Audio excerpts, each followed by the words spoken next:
लक्ष्मीनाथ समारंभा नाथयानमध्यमाम्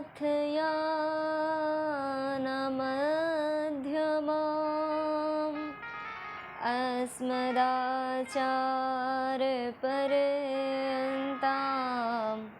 वन्दे गुरु परम्पराम्। जय जय श्री राधारमण, जय जय नवल किशोर, जय गोपी चित चोर प्रभु, जय जय माखन चोर। भागवत भगवती में हम सभी अवगाहन करने जा रहे हैं। आइए उससे पहले हम अपने मन की शांति के लिए, मन के चित्त और शुद्धि के लिए सबसे पहले 2 बार भगवान नाम संकीर्तन करते हैं और फिर कथा में आगे चलेंगे। गोपाल राधे कृष्ण गोविंद गोविंद, गोपाल राधे कृष्ण गोविंद गोविंद, श्री गोपाल राधे कृष्ण गोविंद गोविंद, गोपाल राधे कृष्ण गोविंद गोविंद, कृष्ण गोविंद गोपाल राधे कृष्ण, गोपाल राधे कृष्ण गोविंद गोविंद, कृष्ण गोविंद गोविंद गोविंद, कृष्ण गोविंद, कृष्ण गोविंद गोविंद, कृष्ण गोविंद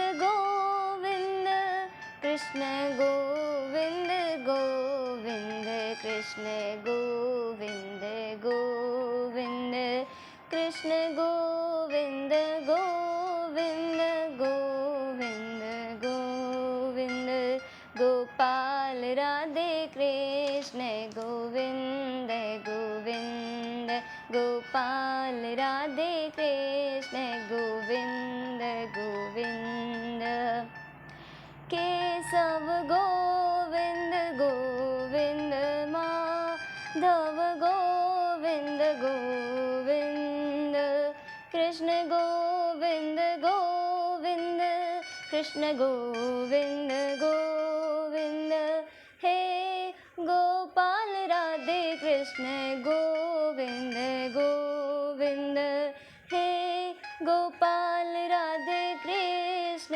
गोविंद गोविंद, जय जय राधे श्री राधे, राधे श्री राधे, श्री राधे जय जय राधे, श्री राधे श्री राधे, जय राधे श्री राधे।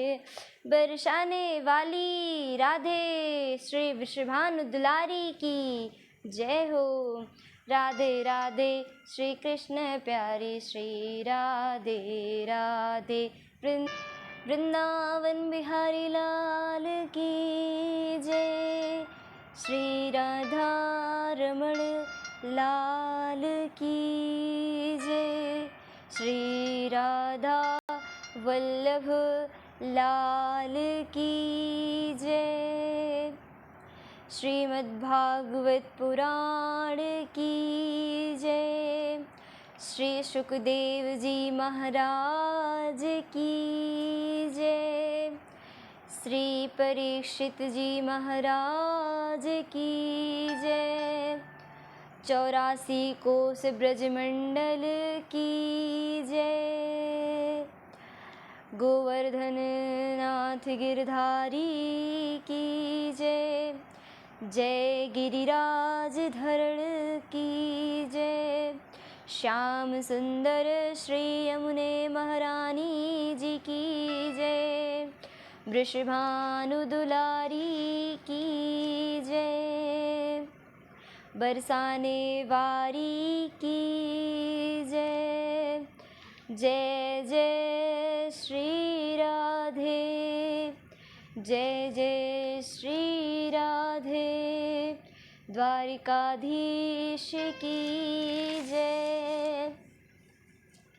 परम मंगलमय परात पलकलेश्वर अकारण करुणावलय करुणालय भक्त भगवान शकल तरु तरणित त्वरित पीताम्बरधारी श्री बालकृष्ण लाल की, श्री राधा रमण लाल की वांगमयी शब्दमयी प्रतिमूर्ति बालकृष्ण लाल की, श्री राधा रमण लाल की वांगमयी शब्दमयी प्रतिमूर्ति हम आप सबके मध्य में विराजमान श्रीमद् भागवत महापुराण को बारंबार प्रणाम। मंच पर विराजमान समस्त विप्र बंधु,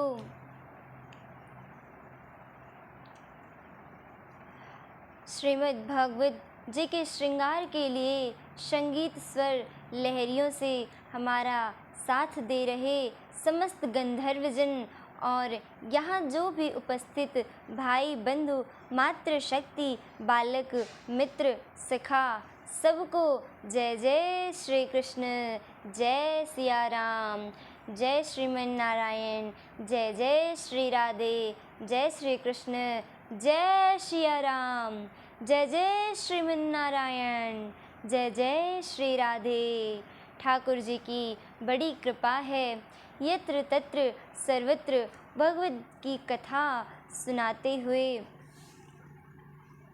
भक्तों, वृंदावन केवल एक भूमि नहीं है, उत्तर प्रदेश में एक स्थान वही वृंदावन नहीं है। वृंदावन भाव स्वभाव आनंद ये जहाँ अति मात्रा में होगा, वृंदावन अपने आप वहाँ प्रकट हो जाएगा। अब इतनी संख्या में भाव वाले लोग एक साथ जहाँ बैठे होंगे, वहाँ वृंदावन को तो आना ही पड़ेगा। जहाँ इतने सारे प्रेमियों की अब भाई देखो मक्खियाँ अधिकतर वहीं भिनभिनाया करती हैं, चींटियाँ वहीं लगती हैं जहाँ रस फैला हुआ होता है ना।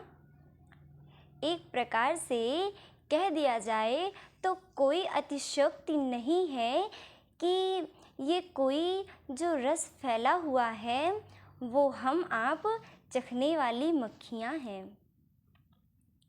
और हम सब लोगों का एक यहाँ मैदान में एकत्रित होना यह एक बात का द्योतक है कि यहाँ रस है, इसलिए हम आए हैं। अधिकतर होता है कि रस वक्ता के द्वारा प्रवाहित किया जाता है, पर कई बार ऐसा होता है आयोजक लोग ही पहले से ही रस को व्यवस्थित कर देते हैं और वो हमको यहाँ देखने को मिल रहा है। उस चीज़ का अनुभव हमें यहाँ हो रहा है। जो भी हैं सब लोग बड़े प्रेम से भाव से कार्य करते हैं, अपने कार्य में लगे रहते हैं और कथा कराते हैं। संस्कृत में एक शब्द है सहते, और सहते शब्द का अर्थ है सहना। संस्कृत में जीतने को भी बोलते हैं सहते। मतलब अगर कोई व्यक्ति सह रहा है तो उसके लिए भी सहते शब्द का प्रयोग किया गया है, और कोई व्यक्ति जीत रहा है तो उसके लिए भी सहते शब्द का प्रयोग है। हमारे महाराष्ट्र के संत श्री महाराष्ट्र के एक संत विनोबा भावे कहते हैं, इसका अर्थ क्या है? जो सहेगा वही जीतेगा। जिसने जीवन में कभी सहा नहीं, सहा ना हो, और ये बात सब जगह लगेगी। चाहे आप के गृहस्थ आश्रम में हो, चाहे वो आपके संन्यास आश्रम में हो, चाहे वो आपके व्यक्ति मार्ग में हो, चाहे वो आपके आईटी मार्ग में हो, चाहे आपके डॉक्टरेट मार्ग में हो, किसी भी मार्ग में अगर आप चल रहे हो, आपको सहना तो पड़ेगा। और अगर आपने नहीं सहा और आप नहीं सहे हो, कुछ कुछ इजली सब कुछ प्राप्त कर लिया है, तो आप आगे चल कर के कहीं ना कहीं चूकोगे। थोड़ी बहुत चूक तो आपसे बनेगी, कहीं ना कहीं आपसे एक अपराध या गलती बन सकती है। इसलिए ठाकुर जी से यह प्रार्थना कीजिए कि नाथ, मैं जिस मार्ग में हूँ उसमें पहले मुझको थोड़ा सहन करवाइए, ताकि आगे चल कर के मुझसे दिक्कत ना बने। निश्चित है जिस व्यक्ति ने गाड़ी पहली बार चलानी सीखी और फिर महाराज 5 साल तक वो गाड़ी चलाना सीख गया और उसने कभी गाड़ी चलाई, टक्कर नहीं मारी, एक बार भी गाड़ी कहीं भिड़ी नहीं, कहीं उससे ठुकी नहीं है, तो निश्चित है कि बहुत जल्द उसका कहीं एक्सीडेंट होगा, थोड़ा भयावह हो सकता है। क्यों?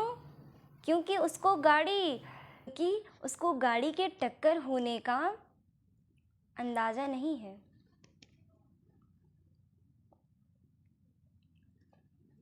इसलिए गाड़ी चलाने वाले से गाड़ी एक आध बार कहीं इधर उधर लगनी चाहिए, उससे उसको भय का अनुभव होता है कि ऐसा करने पर मेरी गाड़ी कहीं इस पर छू सकती है, कहीं लग सकती है। किसी भी मार्ग में आप हैं, आपको थोड़ा तो सहना पड़ेगा, और बिना सहे अगर मार्ग में प्रवेश करते जा रहे हैं तो ये दिक्कत वाली बात है। इसलिए सहना ज़रूरी है। सहिए, भगवान से प्रार्थना करिए। आज हम भागवत कथा का महत्व सुनेंगे। भागवत जी का महत्व, उनका महात्मा का मतलब होता है किसी भी वस्तु की विशेषता। भागवत जी की विशेषता क्या है? हम क्यों कथा सुनते हैं? क्यों कथा सुनना अति अनिवार्य है? ये सब भाव आज के विषय में बताएंगे। वो विशेष रूप से भागवत की कथा सच्चिदानंद रूपाय, भगवान के 3 रूप हैं, सत्य, चैतन्य और आनंद। ठाकुर जी के स्वरूप अनेक हो सकते हैं। वही ठाकुर जी हमारे वृंदावन में मुरली मनोहर हैं, वही ठाकुर जी बद्रीनाथ में तपस्वी हैं, वही ठाकुर जी द्वारिका में राजाधिराज हैं, वही ठाकुर जी दक्षिण में शंख चक्र गदा पद्मधारी नारायण हैं, स्वरूप हैं। स्वरूप अनेक हैं ठाकुर जी के, पर रूप 3 ही हैं, सत्य, चैतन्य और आनंद। सबसे पहला भाव दर्शनार्थी को और उपासक के मन में, ये चित्त में और ठाकुर जी के प्रति प्रकट होना चाहिए कि ये सत्य हैं। सत्य का जैसे आप किसी भी व्यक्ति से मिलते हैं तो उससे मिलते समय आपके मन में ये भाव आ सकता है कि ये सत्य है कि नहीं। ये संशयात्मक भाव आता है कि ये सच्चा है कि नहीं, श्रेष्ठ है कि नहीं। किसी कन्या का विवाह भी होता है यदि किसी पुरुष के साथ, तो पहली बार जब वह पुरुष को देखती है तो उसके मन में भी थोड़ा संशय प्रकट होता है कि ये सत्य है कि नहीं है, वास्तव है कि नहीं, ये ठीक होगा कि नहीं, संसार के हर संबंध में एक संशय प्रकट हो सकता है, पर ठाकुर जी को देखते समय आपके चित्त में कोई संशय नहीं आना चाहिए। ये पूर्ण सत्य है। सबसे पहली बात, एक बात ध्यान रखिएगा, जब आप ठाकुर जी के प्रति पूर्ण समर्पिता का भाव रखते हो ना, तो और कोई बात मन में प्रकट ही नहीं होती। आप श्री राधा रमण जी के सम्मुख गए और श्री राधा रमण जी को देखते ही मन में ये भाव रखा, ये पूर्ण सत्य है, तो आप उनसे कुछ मांगेंगे नहीं, कुछ मांगोगे नहीं, नहीं मांगा जाता, उससे जाता ही नहीं। जिससे प्रति संशय हो, जिसके प्रति संशय हो, जब आपने किसी को सत्य मान लिया तो संशय खत्म हो गया। और जब संशय खत्म होते ही फिर मांगा नहीं जाता। और एक बात कहें, जिसके प्रति पूर्ण सत्यता का भाव होता है उससे मांगा नहीं जाता, उसको दिया जाता है, उससे मांगा नहीं जाता। पत्नी का जब पति के प्रति भाव आता है कि ये पूर्ण सत्य है, मेरा जीवन साथी है, ये मेरा सर्वस्व है, ये सत्य है, सत्य की भावना आती है, तो फिर पत्नी उसको देना प्रारंभ कर देती है, अपना पुण्य देना प्रारंभ करेगी, उसके लिए अपना समय देना प्रारंभ करेगी, अपना जीवन प्रदान करना प्रारंभ करेगी। आजकल विवाह में एक संबंधों में कलेश हो रहे हैं। वो क्यों हो रहे हैं?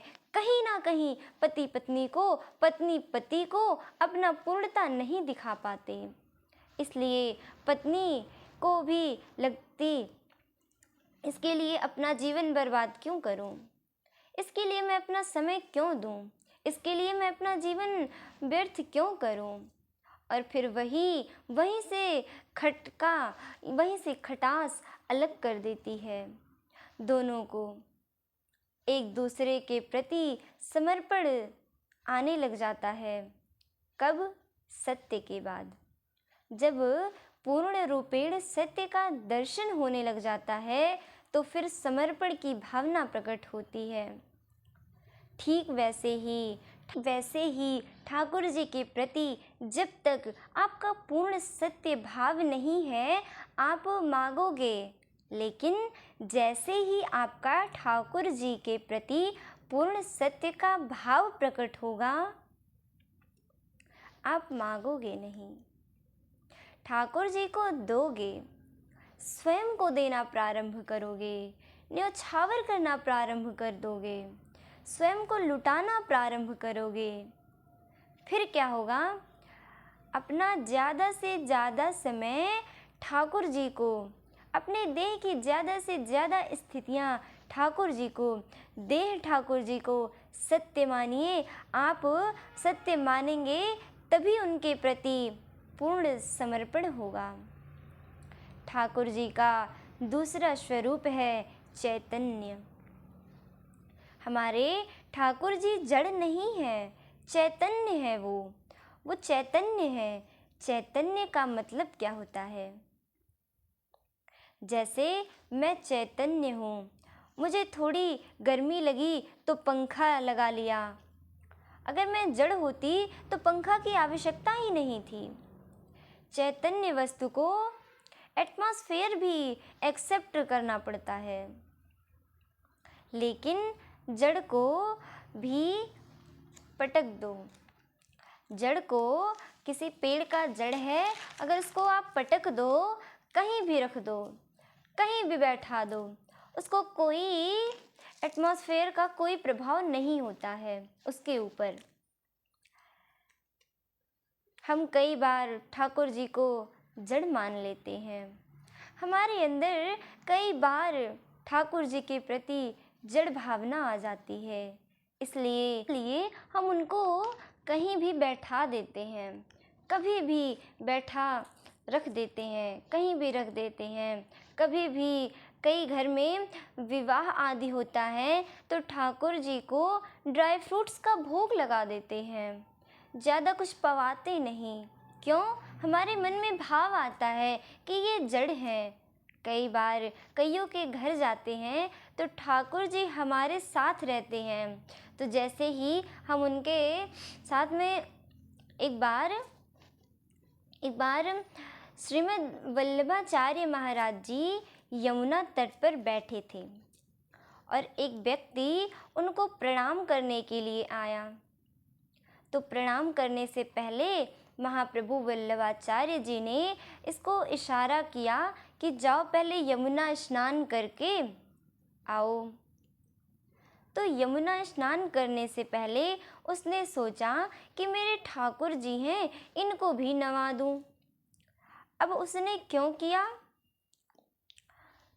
उसने यमुना जी स्नान करा के अपने ठाकुर जी को झोला में डालकर के और पेड़ पे टांग दिया। महाप्रभु ने जैसे देखा कि पेड़ पे टांग दिया, ये देख करके उनको बिल्कुल अच्छा नहीं लगा। उन्होंने कहा उसका बेटा होता तो उसको भी ऐसे ही टांग देता, इसकी पत्नी होती तो क्या उसको भी ऐसे ही टांग देता? नहीं, उसके लिए बढ़िया व्यवस्था करता, बेटा को बैठा देता कि छाँव में आदि आदि कुछ करता, पर ठाकुर जी को झोला में लटका के पेड़ पे टांग दिया। अब चलिए हम उनको कहीं भी बैठा देते हैं, कभी भी बैठा रख देते हैं, कहीं भी रख देते हैं। कभी भी कई घर में विवाह आदि होता है तो ठाकुर जी को ड्राई फ्रूट्स का भोग लगा देते हैं। ज़्यादा कुछ पवाते नहीं। क्यों? हमारे मन में भाव आता है कि ये जड़ हैं। कई बार कईयों के घर जाते हैं तो ठाकुर जी हमारे साथ रहते हैं। तो जैसे ही हम उनके साथ में एक बार श्रीमद् वल्लभाचार्य महाराज जी यमुना तट पर बैठे थे और एक व्यक्ति उनको प्रणाम करने के लिए आया। तो प्रणाम करने से पहले महाप्रभु वल्लभाचार्य जी ने इसको इशारा किया कि जाओ पहले यमुना स्नान करके आओ। तो यमुना स्नान करने से पहले उसने सोचा कि मेरे ठाकुर जी हैं, इनको भी नवा दूं। अब उसने क्यों किया? उसने यमुना जी स्नान करा के अपने ठाकुर जी को झोला में डालकर के और पेड़ पे टांग दिया। महाप्रभु ने जैसे देखा कि पेड़ पे टांग दिया, ये देख करके उनको बिल्कुल अच्छा नहीं लगा। उन्होंने कहा उसका बेटा होता तो उसको भी ऐसे ही टांग देता, इसकी पत्नी होती तो क्या उसको भी ऐसे ही टांग देता? नहीं, उसके लिए बढ़िया व्यवस्था करता, बेटा को बैठा देता कि छाँव में आदि आदि कुछ करता, पर ठाकुर जी को झोला में लटका के पेड़ पे टांग दिया। अब जय रामानुजान नमः ध्येयं सदा सदा पारभवभीष्टदोहं तीर्थास्पदं शिवविरञ्चनुतं शरण्यं भृत्यार्तिहं प्रणतपाल भवाब्धिपोतं वन्दे महापुरुषये चरणारविन्दम् अस्ति स्वस्तरूणि कराग्रविलत कल्पप्रसूनप्रीतं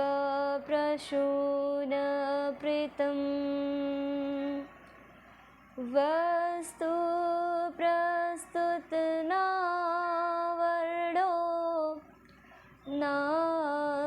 नादलहरिं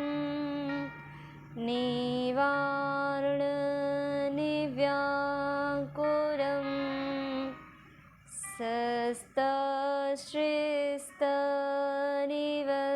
सस्तश्रीस्तनिवच्छदयेन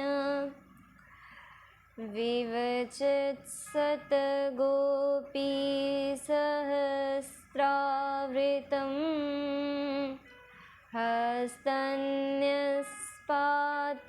हस्तन्यस्पातखिलं खिरोन्दकिशोरकृते